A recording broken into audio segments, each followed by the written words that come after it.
All right.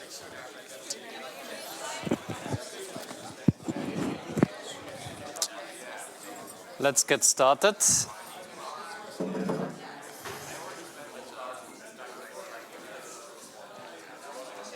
Test, test.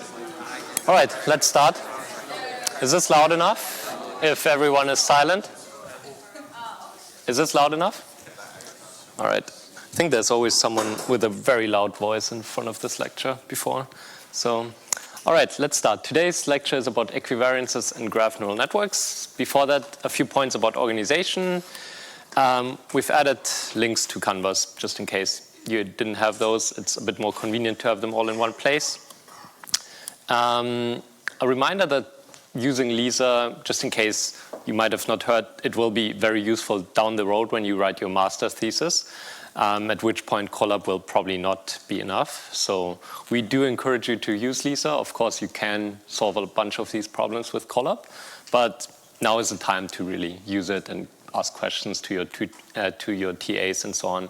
So Lisa is the way to go. Practicals today, you will have the opportunity to go through some solutions to exercises of assignment 1. The solutions will also be released soon on ANS and the corrections, not today though. And of course you can ask questions about the second assignment in the sessions. And then of course thanks for the midway feedback. We also had the conversation yesterday, the in-person feedback. And yeah, we're digesting it, and we've read all of it, and we'll also provide a small compilation at the next lecture. And we're more than halfway done, so well done. Just a bit more. All right, so today's lecture will have the following topics. And you can see in almost all of these rows the word graph, right? So let's start with that. What are graphs? Well, they're everywhere. They're really everywhere. It's almost like a conspiracy. So graphs. Here are a bunch of pictures. So you can see, first of all, top left, you can describe molecules as graphs, right? Where the nodes or these dots are the individual atoms, and the connections are with what they are connected with. And we call these connections edges. We have social networks where the nodes would be people, and the edges between them could be whether they work together, whether they are friends, or whether they've seen each other, anything, right? Scientific literature can be posted networks, like where the nodes would be papers, and then you can have edges which describe whether one paper cited another. You can describe computer programs as networks or as graphs. The words networks and graphs is the same, where in computer programs you would have, for example, variables be the nodes, and the edges between them would be computations, so you have x and y, and they get added together, you have z. That's pretty much how we did it in backprop as well. So these are obviously graphs as well. And we talked about the computational graph.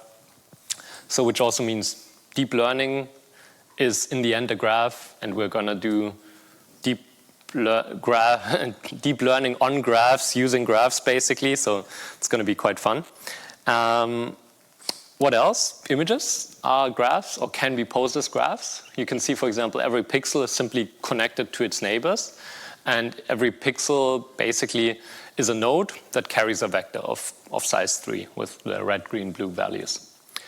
Graphs can also be used to encode geometry. For example, if you think about me and you want to put me in some metaverse, what would you do? Right, like you would probably not model every molecule. Maybe you have joints, but they might not fit well. Like everybody is different. So that's expensive. So instead, you would probably use meshes. So something like that. And these meshes are extremely popular for modeling in physics and applied math. You can model fluid dynamics, all kinds of things. But you can also model geometry. And yeah, these are also graphs. So that's pretty great. And on these, you can run computations, which means now you can run, if you can do stuff on graphs, you can do computations from social networks, molecules, to programs, to even computations on 3D objects. So this is like a really, really generic thing, very general. And in fact, we'll be talking about how what we do on graphs generalizes the stuff that we've done on images in multiple ways. All right, so what can we do on graphs? Well, let's start with the simple stuff. We can classify them. So if we have an image, we can simply have a neural network which says what's on there. And if we have a graph, we can input a whole graph, put it in this graph neural network, and we get some output. For example, is it toxic or not toxic?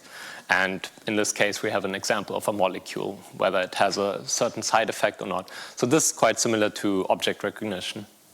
We can also classify individual nodes. So that's kind of the equivalent of semantic segmentation. If we think of the nodes as pixels, we can now say, okay, is this node good or not good? Or is this node red, green, blue?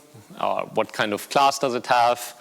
And people use like network analysis, for example, who called whom, and like trying to detect terrorist networks and stuff like that, if you have the data that is.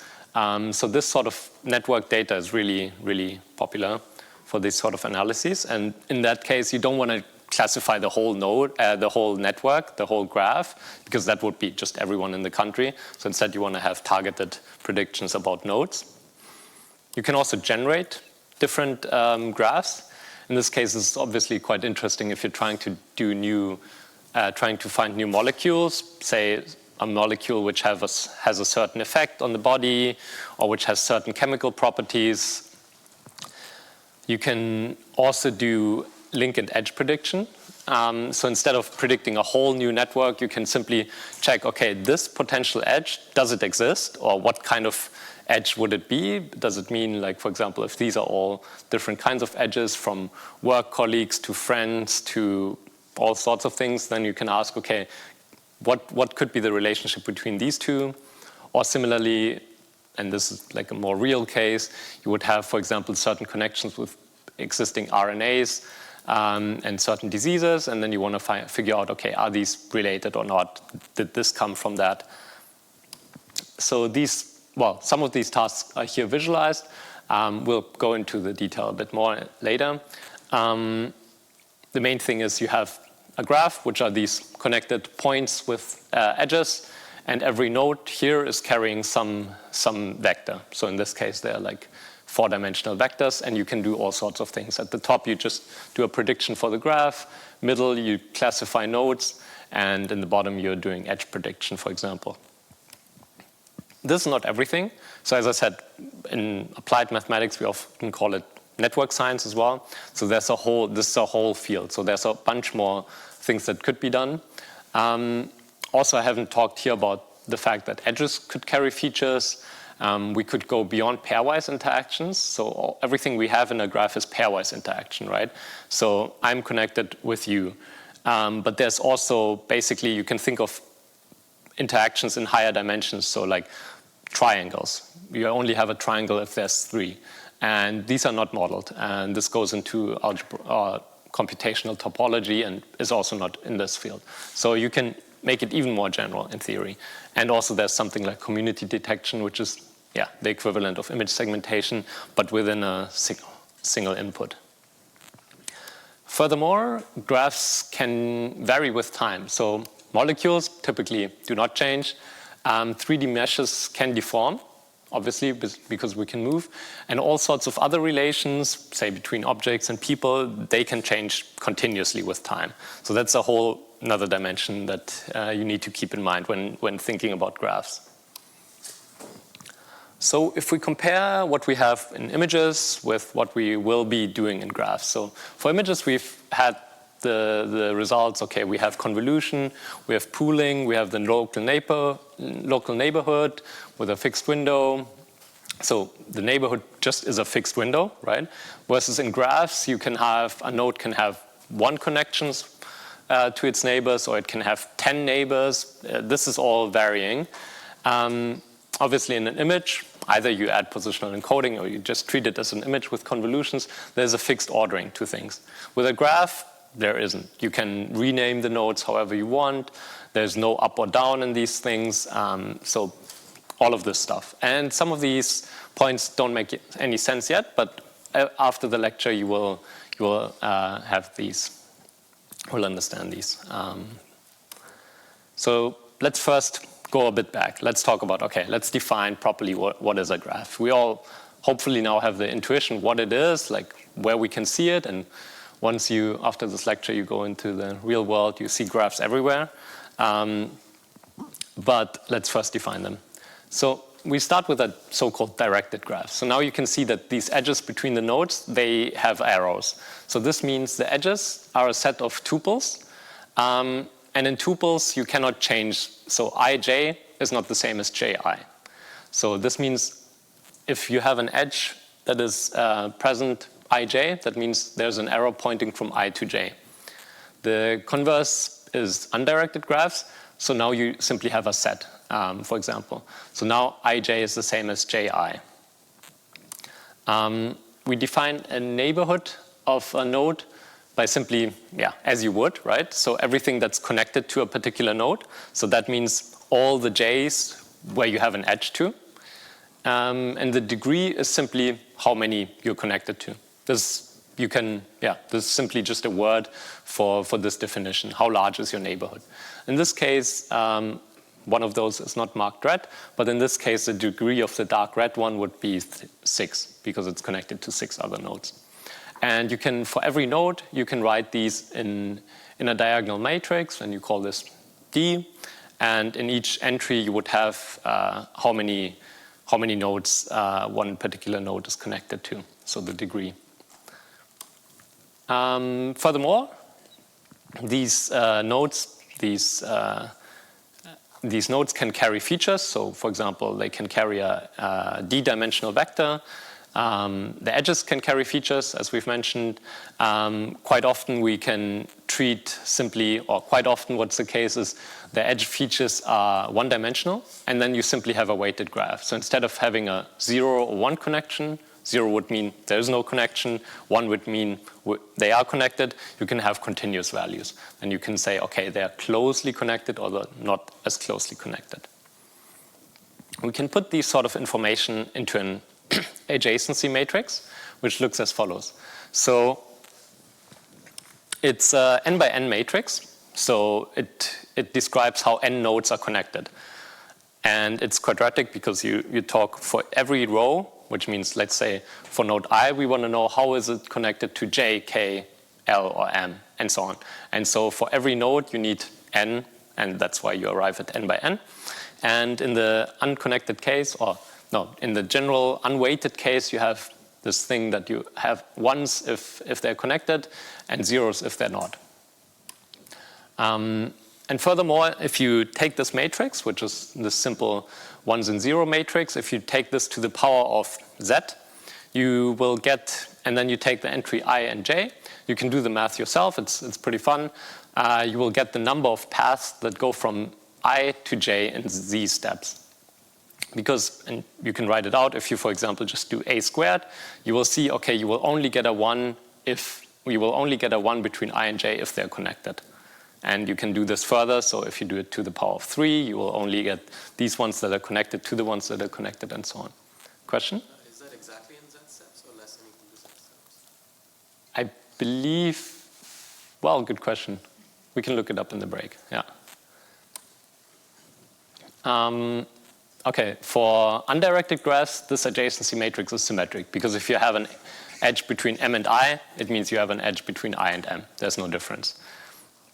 The graph indexing is, of course, arbitrary, as I said earlier. It doesn't matter whether you call it mk or k and m.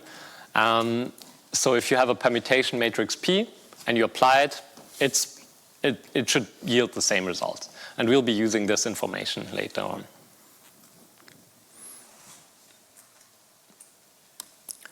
All right. And in an edge matrix, you instead have the entries of the values, how connected they are. So this is, again, the graph representation. So on the left-hand side, you can see it visualized. In the middle, you have this adjacency matrix. In this case, simply 1s and 0s. Then you have the node data.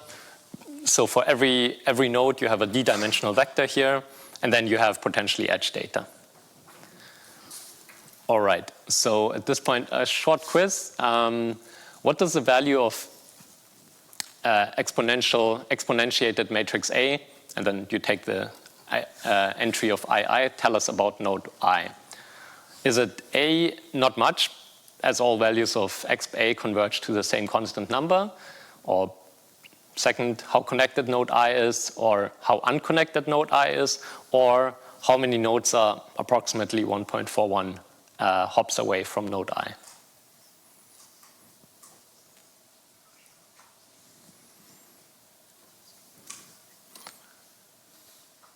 All right, so 1, 2, 3. 1, 1, 4, 1, 2, 2, 2, 2, 4, 1. Right. 1 is not true unless you run into numerical issues, which means you have overflow or something. 2 is indeed the solution, because it will eventually converge to the number of, it will tell you how central a certain node is, how many paths goes through that, or how connected it is to the rest. And 4 is not true, because if you have a to the power of 2, that already tells you how many steps, and you can write the exponential in some different way, right? So also maybe you haven't even seen this one yet, but you can think of it as this, what was it again? So it's like a plus 1/2 a squared plus, and it's literally defined as this power series, right, with some factor,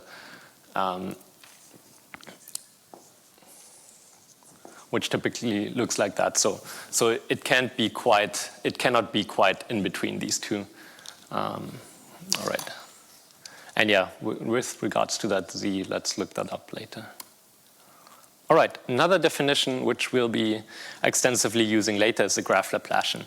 It sounds difficult, it's really not. So you take this diagonal matrix, which has all the degrees, and you simply subtract the adjacency matrix. So on the bottom right, you can see what happens there. You have the diagonal entries, first of all, and the adjacency matrix. Now, everywhere you have an edge, you simply subtract it. So you have simply -1s, for example. So this is pretty easy. And now what's the benefit of that? It has a couple of benefits. One thing is, now if you do the sum for every row, it sums to 0, for example. That's quite useful.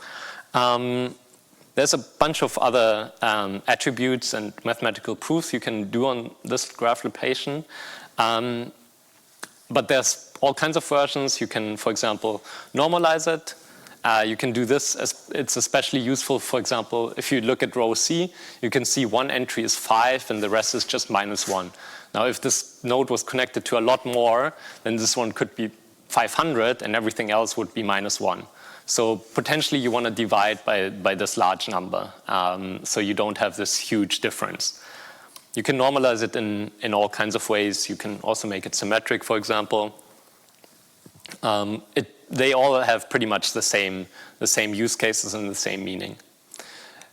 What could be one of the meanings? One meaning, first of all, is that a graph Laplacian is a matrix, as we can see, and we can treat it as an operator. And we'll be using operator or function or matrix more or less interchangeably here. So we can apply this operator to the features of a node, to the feature matrix X. So that would simply be multiplying L with X, for example. And what you get is actually something that's quite close to the meaning of the Laplacian in images. So it's an approximation to the second derivative. Maybe you remember, or you had that in CV1, the Laplacian filter, which basically highlights where edges are. So it's a different kind of filter than we talked about, but the Laplacian filter is very simple.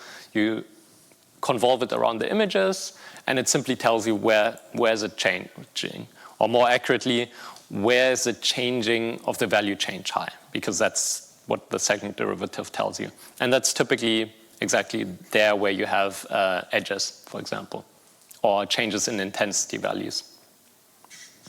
And this is kind of roughly the same what the graph Laplacian will be telling you. If you apply it to the features, it will tell you where do the features change very quickly. If you think about X, for example, as simply being a constant matrix, right? Just same numbers everywhere for every node, and then you apply this L to it, And then you can see already, okay, one node is being multiplied, the features of node B, for example, is being multiplied by 2, and then you subtract the features of C and A, because B is connected to A and C. And then if they're all constant, you get 0, which is the same as if you run a Laplacian filter across an image where nothing is changing. Oh yeah, that's pretty much what I said. If x is constant, you apply this, and it simply highlights the differences. If there are no differences, nothing's going to pop up. You can actually use the graph Laplacian to do community detection. There's just some recipe that I found. And indeed, the key will be these eigenvalues and eigenvectors, which we'll go into detail later. So we'll be using this for constructing convolutions on graphs later on. All right. Furthermore, you can write the Laplacian out. So you simply apply it to feature vector x, and then you take, you want to know what the features, which again gives you a vector. So now you want to know how does the vector I look like. And you can already see that it's kind of looking a bit like a local convolution. So you have local neighbors summing, and in the case of an unweighted graph, you would simply have xi minus xj. In a weighted graph, you would have this wij, but there's no learned parameters here, right? So you simply have whatever the graph is telling you. So there is not, it's looking already a bit similar to a convolution, but not quite. All right, so next, are there any questions here? Yes? Do we apply the weight also to the node itself? Like, should in the sum be the xi? Maybe I'm confused. Like, yeah, I'm sorry. No worries, no worries. I don't think it's getting better. So wij is simply the weight between these edges. If you think of an unweighted graph, it will simply be xi minus xj, which is simply the difference of the features. Yes? Can the weight between two nodes be different depending on the direction? Yeah, for a directed graph, yes. So how would that look like then? So it would simply mean that wij would give you something different as wji, for example. And so xi in the end will have something different as ji, potentially. Yes? So just to be clear, so up until now, I think we were talking about unweighted edges. Maybe we're just generalizing unweighted edges. And then in that case, you would need a degree. You won't need, but in general, to describe it, you'd need a degree adjacency and a weight matrix. Mm-hmm. Like a weight matrix separately, and it can't be represented within what we already have, for example, on the screen. Oh no, you can also write the adjacency matrix instead of having ones. You can always have, I mean, the meaning of 0 would still be no connection, but instead of ones, you can be writing 0.5. Yeah. Was something, yeah? Can I see indirected graph like with 6 neighbors as a subset of the image? Undirected graph with 6 neighbors as a subset of an image. Well, no, 4. So if each node has 4 neighbors, Uh-huh. that is kind of the same as a... Well, an image case is interesting, right? Because, for example, this node has 3 neighbors. This node has has 8 neighbors. And this node has 5 neighbors. So it depends where you are in the image. But you only have 3, 5, 8. So it's not like in a network where you have 15 or 200 or 1 or... The image will be a subset of a graph. Yeah, an image is a type of graph. You can define it that way, yes. And that's exactly where we're going next. So we're going to look at convolutions now with a distinct perspective, which is equivariance. All right, so we first start with this funny-looking matrix S, and we apply it to a vector x, and what you get is vector y. And I don't know if you can see the colors properly, but all it does it shifts the entries. So that's why it's called the shift operator. You can see it's not the identity matrix, not quite, right? It's shifted 1 below, and then you need 1 entry up in the top right corner. So it simply sifts out the value which is 1 behind. So it simply shifts the values. You can transpose it. Then you move from shift right the entries to shift left. And as you can also see, it's one of those tuplets or circulant matrices, which we had when we were writing out the convolution.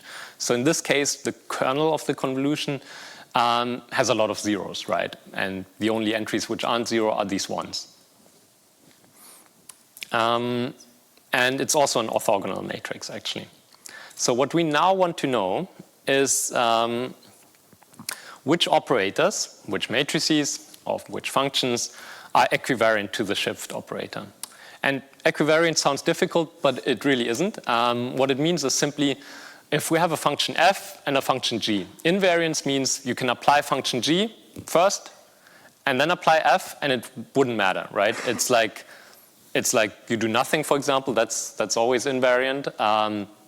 Or if you have some max pooling operation and you simply add a fraction of the difference between the largest value and the smallest value to the smallest value, and then you do max pooling, well, the result won't change, so that's invariance. And equivariance is now what we're looking for. Equivariance means if you change the input, the output should change the same way. And we'll take a look at what it means. So it means this. So for example, you can shift it. So you go from the top left to the bottom left. So you shift it a bit to the right, and then you apply this operator C, and you get some result. Or you can straight up apply the operator C, go to the right, and then shift it. And you should get the same result. And in our case, we don't need to write it fancily with like F off and stuff. It's simply what kind of matrix C you can multiply with S and then apply it on X. That gives you the same result as SCX. So where can you switch these matrix multiplies? So how can we arrive at such a form? And the answer is quite, well, you might have guessed. It turns out that circulant matrices commute. So generally, you cannot switch matrix multipliers. So A times B is not the same as B times A for matrices. However, for circulant matrices, which the shift operator is, you can do that. And not only is the shift operator circulant, but the convolutions are circulant. So the convolutions commute with the shift operator, which means we can exchange exactly this order. And also, from the top part, you can see for a general matrix B, for example, if B was a fully connected layer that didn't have this structure, you couldn't do this, right? Which also makes sense. If you have a fully connected layer and you simply shift the outputs, you will get all mixed up outputs. It's not gonna change in a nice way. So let's apply this here. So we can see that the result is the same whether you apply C and then S or S and then C. And the meaning is you can change the location of the input and the results will simply be shifted. In fact, and this is kind of the main point here, is that this structure of convolutions, so the structure of convolutions follows directly from this desire of equivariance. And we say equivariance makes sense in the visual world or in a lot of places, because if you shift one thing, well, the resulting representation should shift just in the same manner. And then you look at, okay, what kind of operators can do that? And then you arrive at circulant matrices, and then you find out, okay, circulant matrices are actually convolutions. Now, this is not how the discovery was made, but that's how you can arrive at convolutions. Quick reminder here is that CNNs are not quite equivariant. So they're called convolutional neural networks, but you remember we have this downsampling, we have padding, and we have pooling. All of that makes it somewhere in between invariant and equivariant. Question?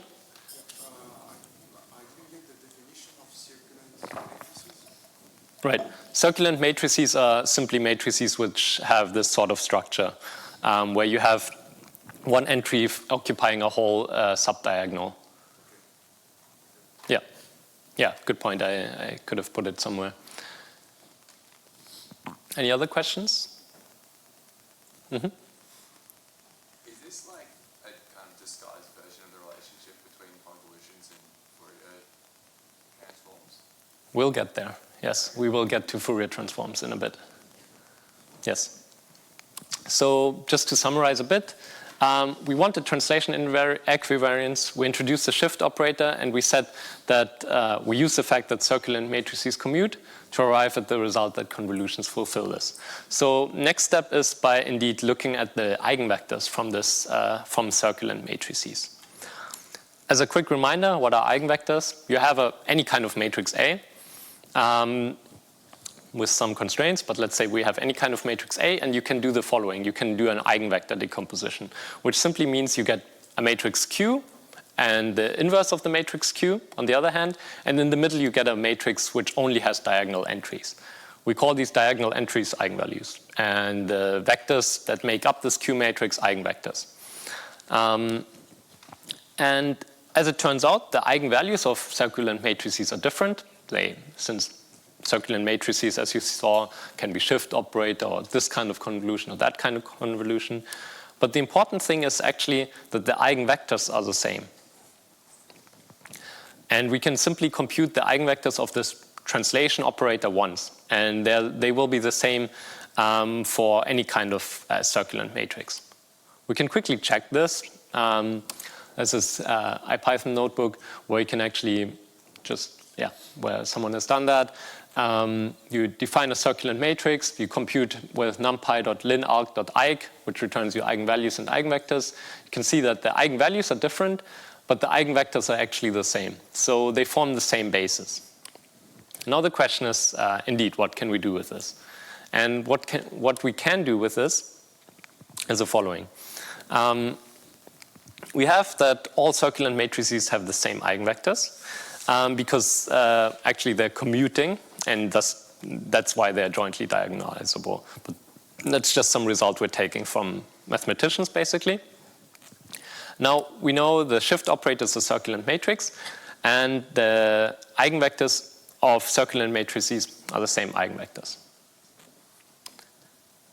So what this means is that any convolution, which is a circular matrix involves the same eigenvectors.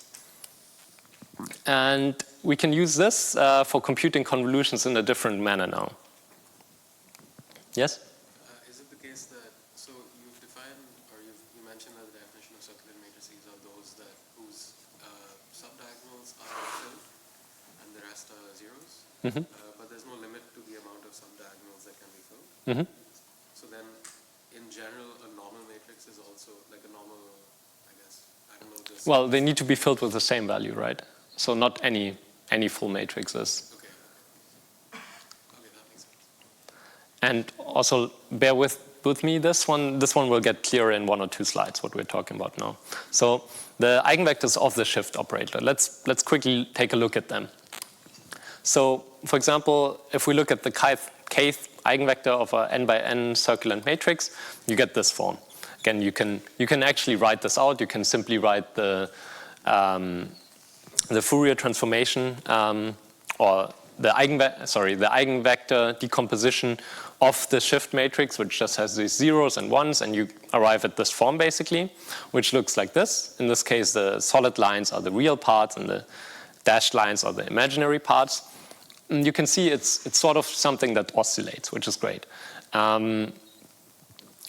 I'll explain in a bit what it means. Or actually, let me tell you this now. So basically what you have here is a basis, right? So you can have the right-hand side of the vector with, you can multiply that one with this basis, and then you arrive at the original result.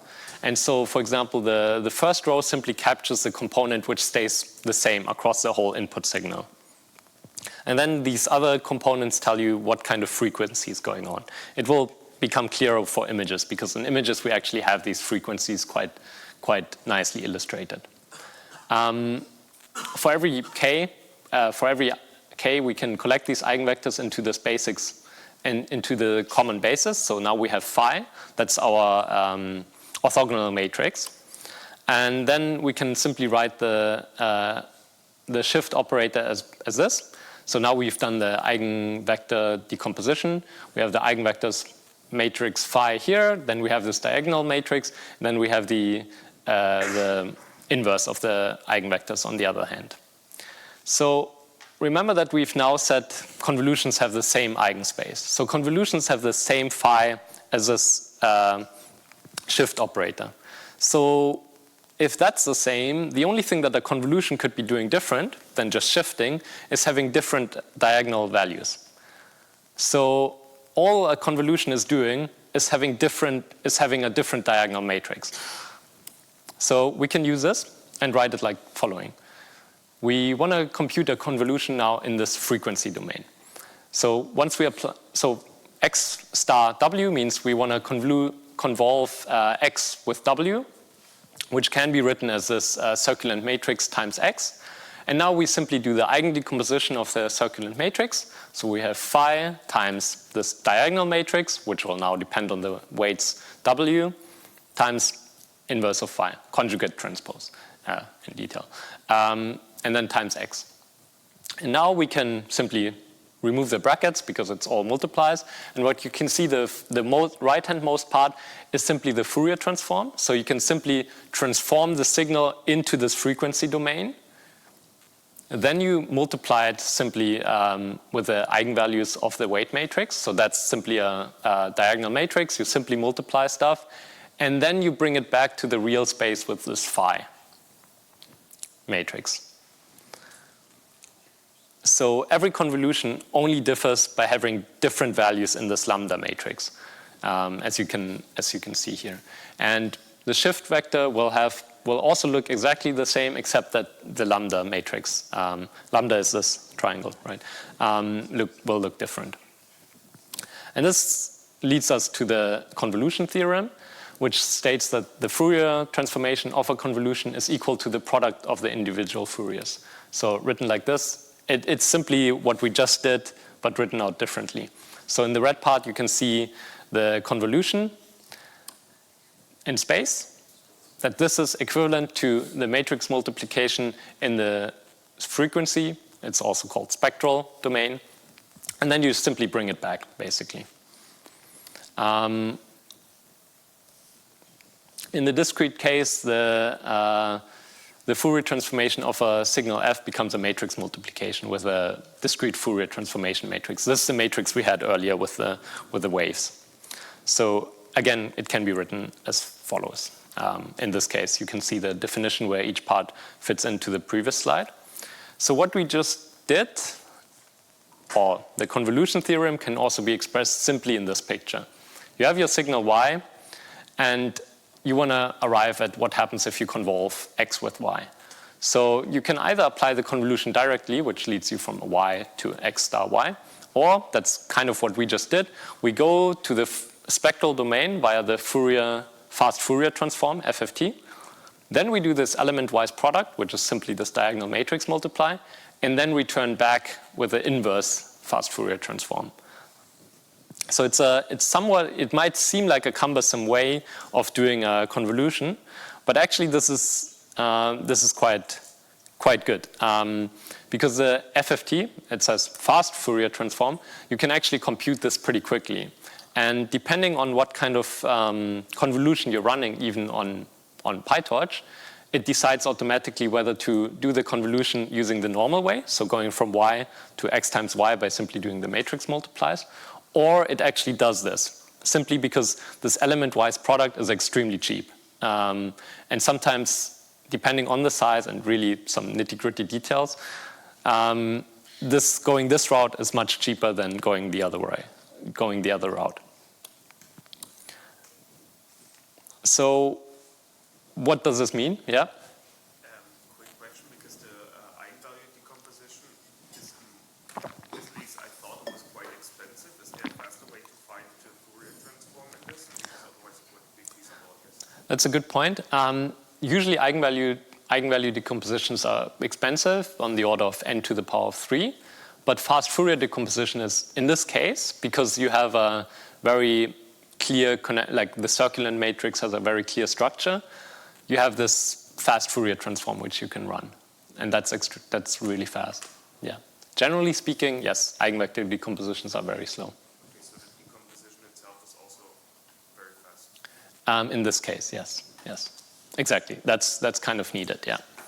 So what are these frequencies that we've talked about? So for example, let's treat the image as a graph, right, with either 3, 5, or 8 neighbors.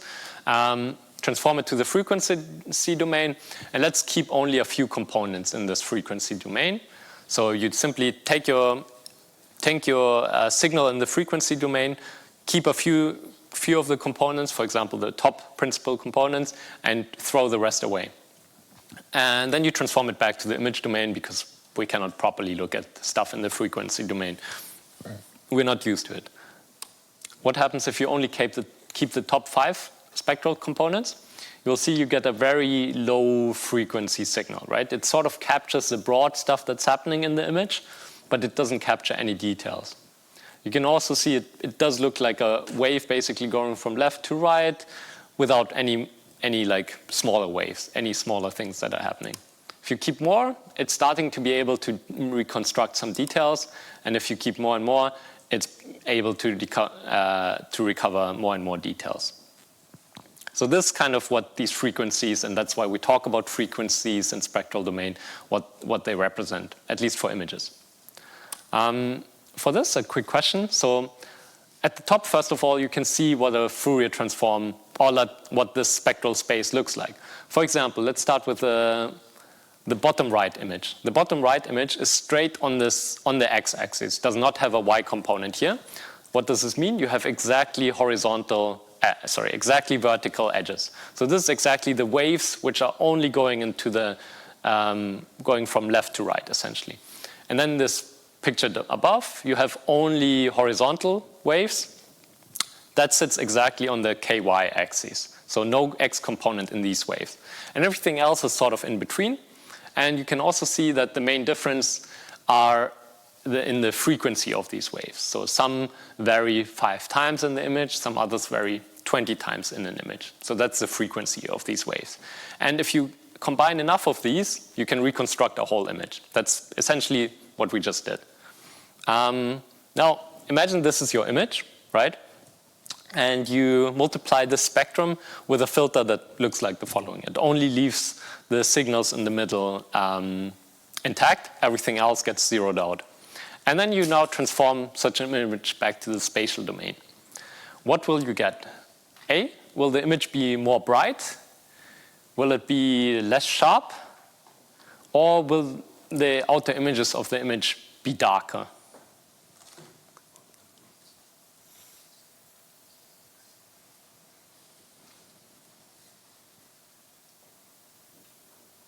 All right. 1, 2, 3. 2, 2, 2, 1, 2, 2, 2, 2. Yes, 2. It will be less sharp. It's pretty much what we just saw. It will also be less bright. So 1 is reverse. The reverse of 1 would have been true as well, because you're simply removing components now. All right. And this, by the way, also how some denoising works, right? Like noise is a very high frequency signal. And if you're taking a picture at night, you will get a lot of noise simply because the camera sensor is not that perfect. If you want to get rid of that noise, you simply, or one way is you do a Fourier transformation, get rid of the very high frequency components, and keep that stuff. Obviously, it's not so easy if you're taking pictures of stars, but yes? Is this circular thing like the image version of a high-pass filter? Yeah. Low pass. Yeah. Yeah, exactly. Yes. Question? Yeah? Perhaps we can discuss on the break. Essentially, would the image be more dark? Because I guess the DC component or the constant component of Fourier is still Good point. On average, it might be, the same. yeah, maybe, yeah. Okay. Less gradients, though, I guess, yeah. Less, yeah. Okay, good point. Good that I didn't put it like that. All right, so putting everything we just did together, we have this direction, right? You can either go in the spatial domain, compute the convolution, or you can go through the frequency domain, do a really cheap operation, and go back to the spatial domain. What are the implications? So first of all, if we can compute this DFT fast, then we save time.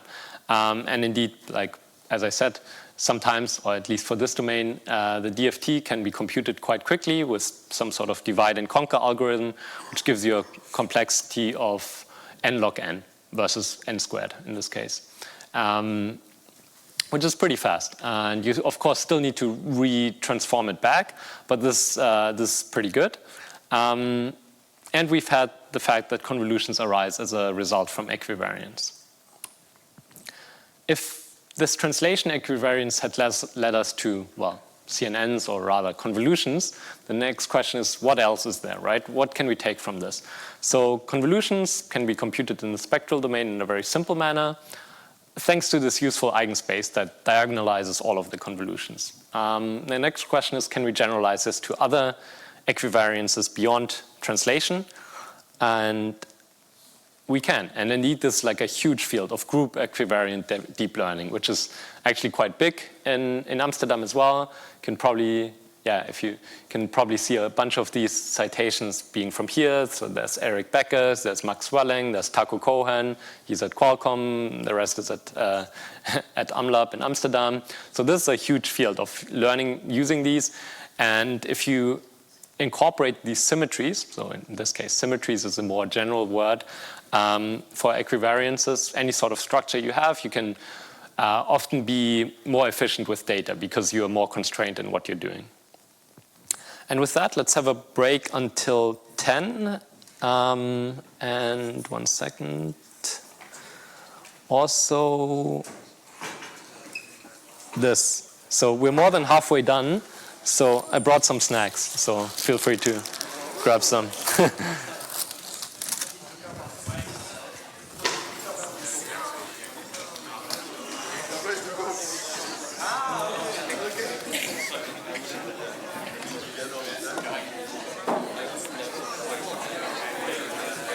Hey. Hey, I have a question about convolution and circulant matrix. When you said that all circulant matrix, all convolution have the same weight.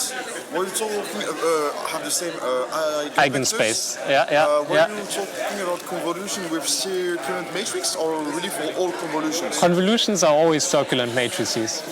Okay. Yeah. Okay, like convolution as an operator. So not like we're not talking about the spatial convolutions, the ones we had. Kernels. Like we're not talking about the shape of the kernels, more about the operator. It doesn't matter whether you have a 3x3 convolution or 5x5. If you run this across an image, and you can see, for example, convolution matrix.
All right, let's continue.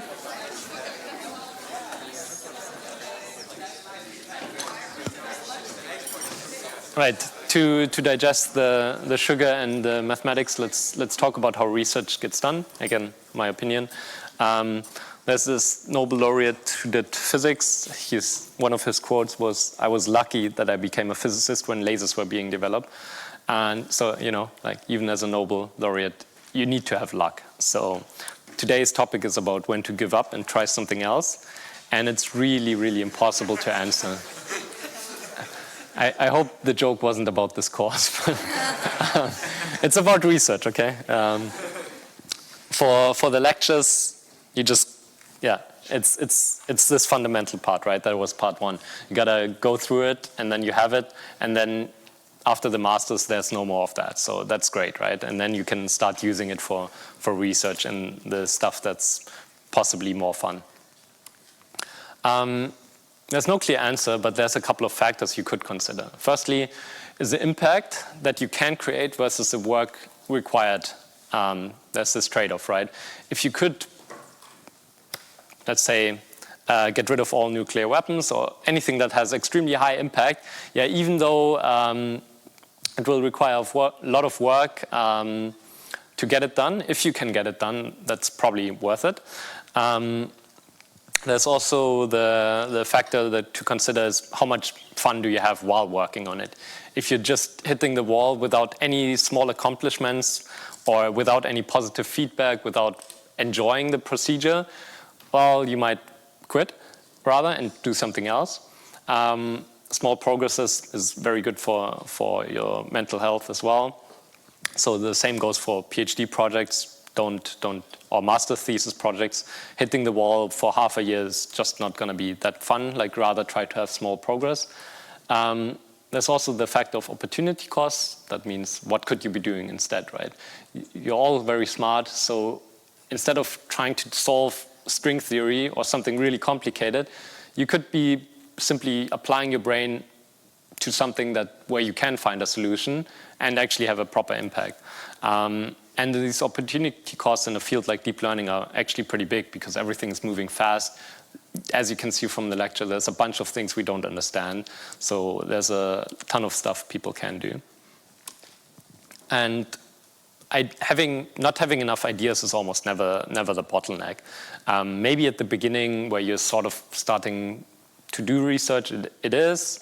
But as soon as you start reading more into topics and start coding and realizing that part is weird, you will have enough ideas. So I've definitely worked too long on some projects where it would have been better to stop a bit earlier.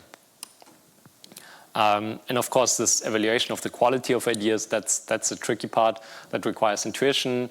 And that's also great to get feedback from your colleagues, for example, or other researchers. All right, that's that. So now we're going to talk about spectral graph convolutions. So now we have the word graph in there, which is great. So first of all, we want to go from convolutions to spectral graph convolutions. So the question we're going to start with is, we had this Fourier basis, this DFT, FFT, however you want to call it, for images. So what's the equivalent for graphs? And for this, I adapted this quote from Tolstoy, that images are always connected alike, but every graph is unconnected in its own way, right?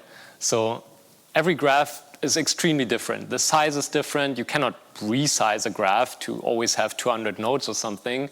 A graph could be disconnected. It can have one node can have 200 neighbors, another node, one neighbor. So graphs are just extremely weird in that sense. So there's no, or we would have to adapt a lot, right? Like Fourier basis, that's easy because every image is the same.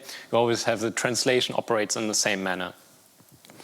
The idea we're going to use is that this graph Laplacian, or similarly you can use adjacency matrix, as a basis. So the approach is the following. Let's use the eigenvectors of the graph Laplacian instead of the Fourier transformation, or instead of the eigenvectors of the shift operator. Why? the reason is because at least if we go back to grids or back to images that are connected like this, they're equivalent. So you can think of a grid like an image which we're simply going to name these values 1, 2, 3, 4. And then you're going to take a look at the adjacency matrix, which would be, for example, in the case here, the red value would always be the value that you have to the right neighbor, the blue to the left neighbor. And in case they're connected, it would simply be 1s, and green would be a 0. And on a grid, this Laplacian also commutes with a shift operator, right? So they're equivalent. And even simplified a bit further, you can actually get the result of this. If your graph is simply a 1D, or like a ring, basically, where node n is connected to n minus 1 and so on, and the last one is connected to n, the adjacency matrix of that is exactly the shift operator. And whether it's the adjacency matrix or the Laplacian doesn't really matter. It basically carries the same information apart from the sign and the diagonal. Yes? Why do we always have the shift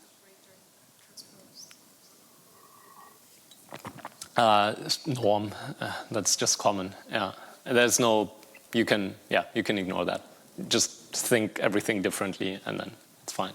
I think one of these slides also had the shift operator being filled at the lower diagonal instead of the upper diagonal. So yeah, I'm also using it one way or another. There's no proper reason for that. Right. So that was the idea. Yeah. Sorry, can you go back one second? I'm just trying to figure out, how do you think about the application of the shift operator on a graph adjacency matrix?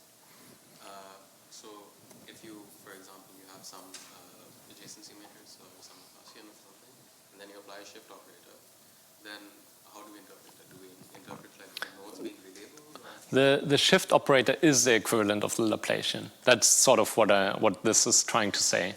And as you can see, well, for example, the matrix you can see on the left could either be, you could either say, that's the shift operator from earlier, or you could be saying, that's simply the adjacency matrix of what I'm seeing on the right. So there's a connection here. And this kind of motivates, we were using the shift operator for images, and now we're going to use something similar for graphs. What is the similar thing? It's the adjacency matrix. Because they're equivalent on grids or on lines. A bit more detail, for undirected graphs, you can use a symmetric adjacency matrix or the graph Laplacian. For directed graphs, you actually have to do something a bit more complicated, which we're not going to go into. So overall, we are simply going to replace this DFT with the eigenvectors of the graph Laplacian. And otherwise, it's going to be the same thing, right? So then that would be a really simple way to define convolutions on a graph neural network without having made any really difficult leaps. And so this would look simply as follows. So now instead of Q or phi, I called them V. So you have L being decomposed into V, lambda V transposed. Lambda, again, contains all the diagonal elements. And again, we simply call the application of V, or V transposed to a signal X, the graph Fourier transform in analogy. And this brings the signal to the spectral domain. And all the same stuff is going on as before. Basically, V, this matrix of eigenvectors, contains all the different kinds of frequencies that you can mix to compose any kind of signal, any kind of vectors that are present on a graph. So you can represent, or rephrased a different way, any sort of signal that you have going on the graph, you can construct by combining all sorts of frequencies together. The frequencies now are not these spatial frequencies that we had, but frequencies on the graph instead. So now that we have this, we have the easy time of defining spectral graph convolutions, as I said, right? So in analogies to convolutions in the frequency domain, we simply define the spectral graph convolutions like this. Compute the graph Fourier transform, so you move to the spectral domain, and simply apply this learnable filter. Now you have W1 to Wn, and do the inverse transform, and you're done. Now you have a convolution defined on a graph on graphs. Any questions? Yes? Maybe a stupid question, but if you have a connection from a vertex to itself, from an entity to itself, does that less like the still hold to the cascade and compose in the similar way? Good question. I'm not sure. In this case, we're always ignoring self edges. Yeah, would need to check. Maybe it applies. Maybe you can do it, but I'm sort of assuming here we don't have that at the moment. Yeah. Other question? So to recap, the gray stuff we had already. So now, where are we? So actually convolutions can be computed in the spectral domain. That was nice. They are simply materialized as diagonal matrices with all kinds of weights. And these diagonal matrices can be interpreted as simply remixing the different frequencies that are given from this eigenspace basis. And the eigenspace basis had all these frequencies from high to low to diagonal and all of that stuff. Now we can move to the into the spectral domain quite easily on graphs by using the Laplacian or the adjacency matrix. Again, it doesn't really matter. Once we do this, defining a spectral convolution on graphs is trivial. You simply have different kinds of weights, and that's that. And more precisely, it's actually the same for images, except that we have different bases and transforms.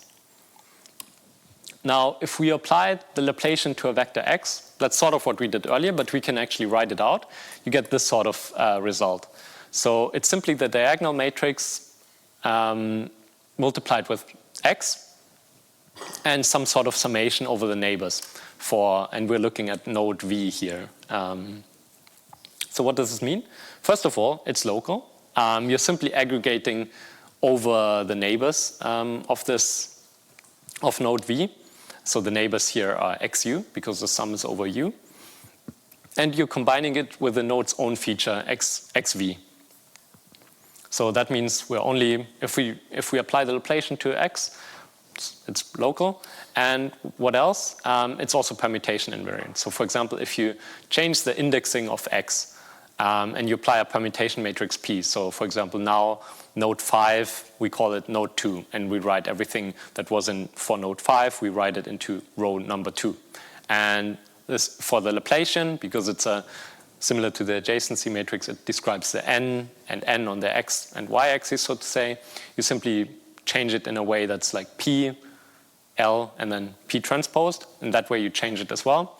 And so, for example, with a function like Lx, you simply plug it in now, and what you get is simply the permuted version of that. So, it's permutation equivariant, it should say, not invariant. I'll fix that later. It's permutation equivariant, right? Because now you apply P to the stuff that's inside the function, and what you get is P times the function of the non-permuted stuff. Right. So where are we? In order to compute the convolution on a graph, we do the graph Fourier transform. In this case, we cannot use a discrete Fourier transformation, which was so cheap and nice and fast. So here we have the disadvantage that we need to do the eigenvector decomposition, which is order n cubed, and then the matrix multiply, which is n squared. That's the operation that I've depicted here. Application of the filter is fine, it's fast, but you need the full set of weights from 1 to n. And the inverse graph transform is, again, pretty expensive. So we have some drawbacks. We have the computational complexity that we've talked about. We have additional drawbacks. We're not going to go too much into that, but the fact that the filters are isotropic, so you have the same filter no matter if it's a small or neighborhood or a large one. And the filters depend on the choice of basis. So this phi is what we call the basis. And remember, we got the phi from the Laplacian or from the adjacency matrix. So this basis is now not independent of the input data, right? So you can try to use an existing basis that you got from one graph to another, but it will simply not generalize. It won't work. So then you're sort of stuck to applying the same. You can only do stuff on graphs which have the same adjacency matrix, which is not very good. So there's a couple of fixes. The first fix we're going to do is to increase the field of view with powers of the Laplacian. First of all, powers of the Laplacian, it will still be permutation equivariant because you're simply doing, instead of having PLPT, if you then power this to the power of any number, you will have stuff arising that looks like the following PPT, and this is simply the identity. So what you get is still equivariance because these cancel out. The thing now is here we can define convolutions as linear powers, weighted linear combinations, I should say, where W are now parameters that you can learn. And furthermore, there's no need to have the full set of L. So you can simply stop at, for example, D equals 3. So what does this mean?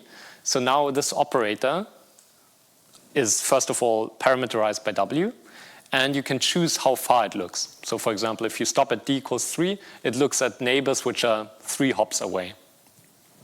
And furthermore, if you simply apply this in the following manner, I'm going to show in the next slide, there's no need to compute the graph Fourier transform. So it looks as follows by stacking graph convolutions. You start with the original features. Every node has a feature in this case.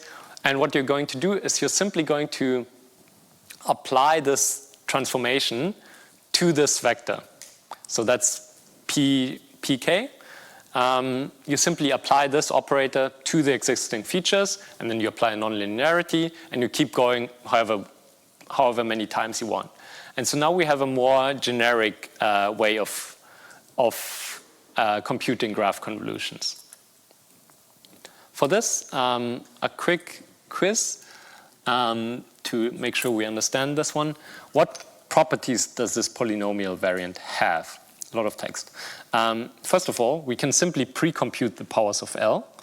Second, we do not need to actually go into spectral space. Third, we do not need to learn a parameter for every frequency, but instead only for however many terms of Laplacian powers.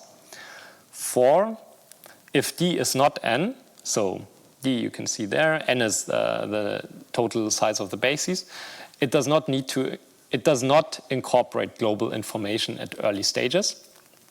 Or 5, all of the above. Right? Everyone's looking very sure, so that's great. 1, 2, 3. Yay, perfect. Yes, you got it.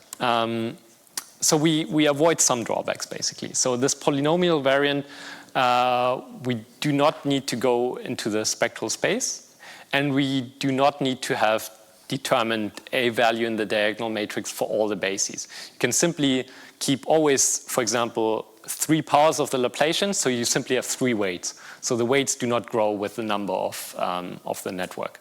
Yeah? Sorry, can you go back? Yeah, what do you mean by early stages? All right, good point. So, for example, if you choose D to be 1, right, and you apply this once, the feature of a node that you get will not have incorporated information that is more than 1 hop away. That's what I mean with early stages, yeah. So in this algorithm, for low numbers of k, the information has not passed from all the way here in the network to this part. We still have some troubles, but this was already like a major improvement, right? No need for the spectral transform. And this is kind of the history of graph neural networks. So it started more or less with, well, there was a spatial method very early on, but these spectral methods, these are pretty much what we just talked about, propose this. And GCN is the idea, okay, we can do these spectral components, but we can actually just keep a polynomial of 1, and then we can compute everything in the spatial domain. That's kind of the GCN paper which bridged this gap. And you can see that pretty much after that, everything is simply in the spatial domain. So what does the spatial domain mean? We've hinted at it already. It means we don't have to go into the spectral domain. That is, however, not to say that spectral methods aren't important. So lots of these methods are inspired by what you find in the spectral domain. The spectral domain has very useful properties for community detection and clustering and stuff. So it's not to say that spectral domain isn't important, and furthermore, it basically led to the creation or to the modern way of doing the spatial methods. So how are we doing this? How do we do this in the spatial domain? So for this, let us take the slide that we had previously. What can we take from the spectral approach? The useful thing is the following. The idea of combining features from the neighbors and aggregating them somehow. We'll take that one as a general principle. And so the graph convolutional network is now defined as follows. The main idea is to keep it as simple as possible, to get a larger neighborhood simply by stacking. So we basically choose a polynomial that we just had, just of order 1. And now each node, or each node's feature is computed as following. So you have the y, you have the nonlinearity ReLU. L norm is simply a normalized form of the Laplacian, so the gradients don't explode. X is the features you have per node, and now W is the weight matrix that you learn. This simply, it's kind of the equivalent of a single convolutional layer. Here's the definition of the normalized Laplacian. And now you can simply stack these things together. So now you can, for example, multiply it again with the Laplacian and apply a different weight matrix, so the weights of the second layer, so to say. And for example, simply output the softmax of this. It would look like this, essentially. Okay, this one has one more ReLU, or even more layers, but this is simply how it's looking if you put it together. Now, this idea of combining and aggregating has been taken and generalized even more. So there's another kind of aggregation, namely an aggregation based on attention. So here, we do not aggregate simply based on the sum, which we had earlier, but now we're aggregating based on the sum with some adjacency with some attention values, Aij. So so you don't aggregate simply by summing up the stuff from your neighbors, but you do a weighted sum. And the weight is determined by the neural network. In this case, the weight is determined by the edge weights, and it's simply normalized in the typical fashion such that it's between 0 and 1. And the edge weights, or here the computed edge weights, are computed with another matrix W. So you can see the formula here. It's kind of looking like the attention we had in the last lecture, except that now the query matrix is the same as the value matrix. And you're also applying a ReLU before you actually do the dot product. So here on the right-hand side, first of all, you can see how the attention value alpha ij is being computed. You multiply the node features hi with the matrix W, and you multiply the other node's features hj with the same matrix W. You apply ReLU, you do the dot product, and then you get this value between 0 and 1. And you use softmax across the other nodes. And you can also have multiple heads, just like in the transformer. You can have multi-head self-attention, and the overall algorithm for this graph attention neural networks looks as follows. So we start again. In the beginning, we simply start with the node's original features, and then again for k equals 1 to all the way to capital K, you're simply going to compute it. You now have this, instead of the summation, you're using the attention values. Yes? I don't know if that's completely misunderstood, but if I go from one hidden layer to the next, you have to imagine that the values of the nodes get overwritten by that formula. Could I see it this way? Yeah, you can. I mean, not really, because of computation, and like you need to keep track of that stuff. But basically, yeah. So in a way, it's kind of like we said in transformers. It's isotropic, right? You're not throwing away nodes, but every time you go deeper in a network, the features of the nodes simply change. So it's almost like transformer, which is exactly it's the same applies to non-attentional ones. So you always keep track of all the features, all the nodes, but yeah. All right, question? Question for the graph convolution network. So the idea with stack, so you have these degree 1 polynomials of Laplacian, and then you stack them, right? Is that more efficient than just doing a second order Laplacian, or do you get something more from it? Or? Yeah, you have the distinct advantage, or the authors argue, and that's what most people do now, is that they're more local. So you overfit less, because now the same local operation needs to be done everywhere in the network, versus if you include higher order terms, it's easier to overfit. So Sometimes that's useful, right? it could be. I can imagine it could be, yes. But then you also have the advantage, kind of like you in VGG network, you want to rather go deeper instead of having just a bigger field of view. So I would say that's kind of the equivalent. And they also make this as a motivation. They just say, we know that going deeper is better than going, like, having to look at it more. And that's why they do that. Yes. So what's the connection to transformers? I've already hinted at it a bit. And of course, attention is like the key word that you recognize definitely. So when we operate on a complete graph, so the adjacency matrix basically only contains ones, remove the diagonal perhaps. So every node is connected with every other node. And then you use this flavor of graph neural network with the attention that I just showed you. Then we can think of the computed attention weights as a soft adjacency matrix, right? So now you're basically, so first of all, that gives you the transformer, exactly. And the attention weights is basically a soft adjacency matrix, because now it tells you how much these 2 points are connected with each other. And this is similar to what we had in the last lecture. For example, if you take the CLS token and you look at the attention of the CLS token with all the different spatial patches, that will tell you how related is the output of the CLS token with all the different stuff going on in the image. And for example, for vision transformers, you can get these sort of outputs.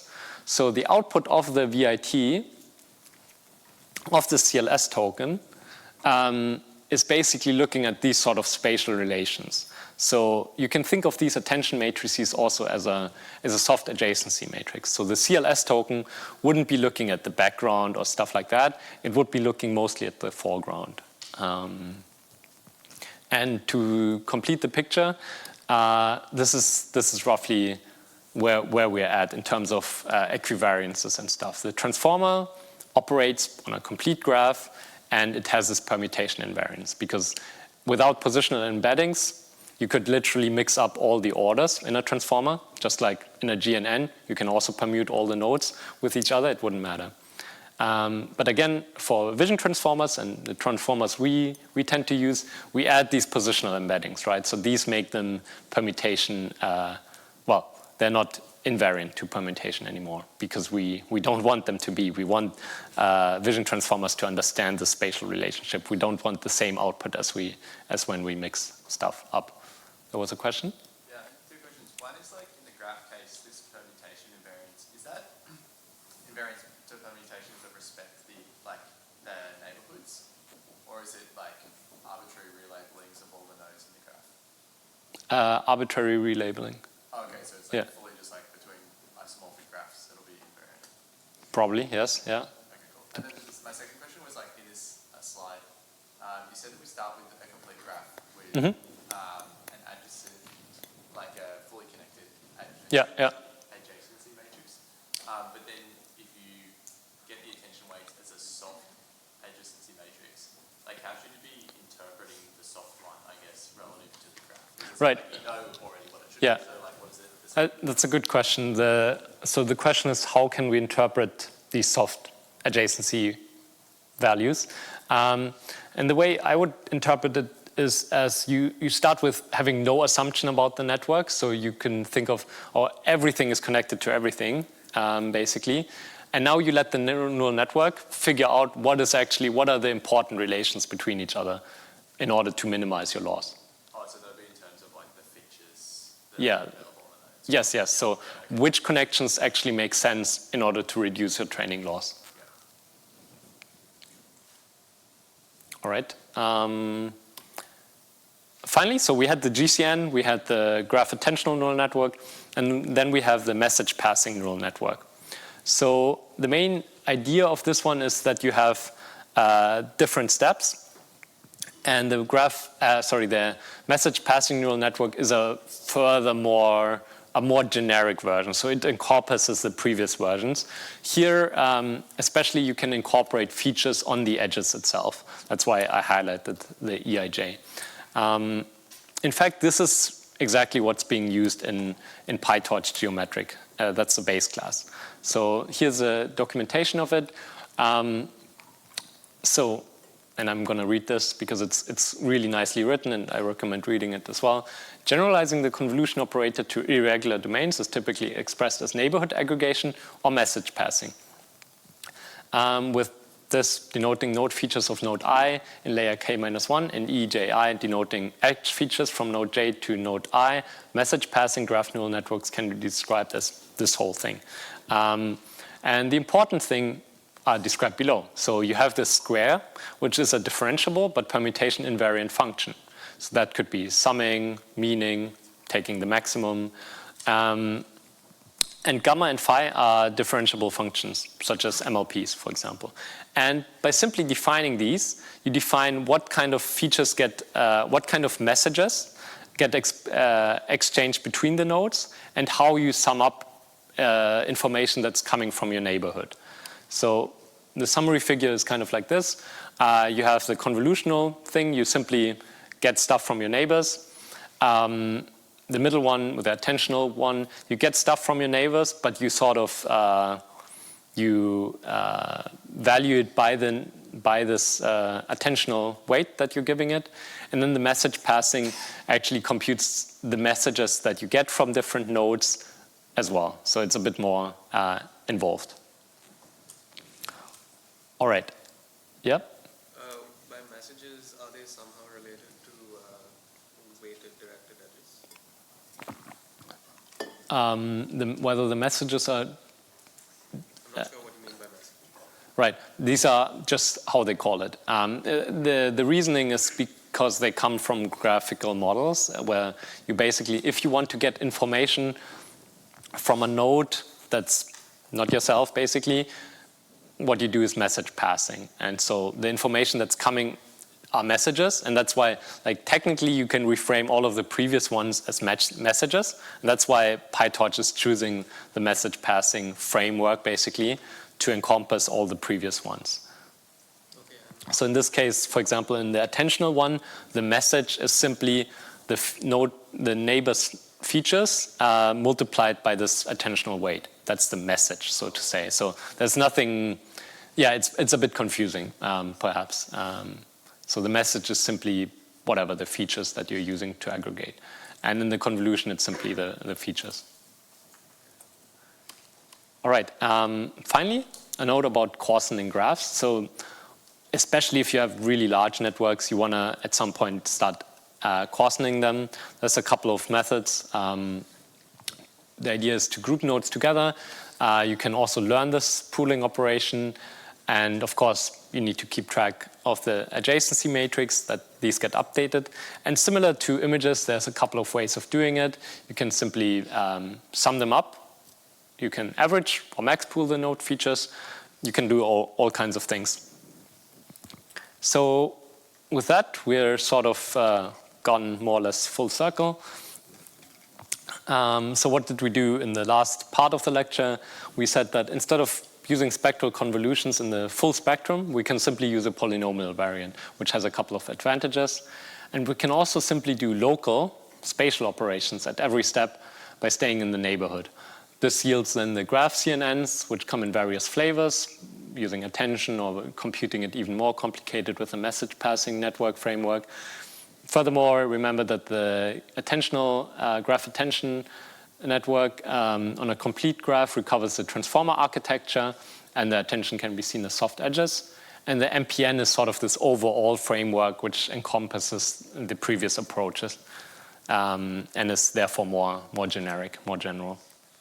So the last few lectures were basically this. Convolutions, great compared to MLPs. Convolutions from equivariance, that's where we started today.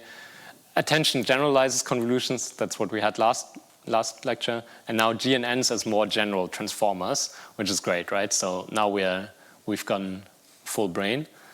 And yeah, so this is a summary. And I've added these two also to the reading material in Canvas. You will recognize some of the figures in this lecture for further reading. And with that, we can end a bit earlier. If you have questions, please feel free to come forward. All right.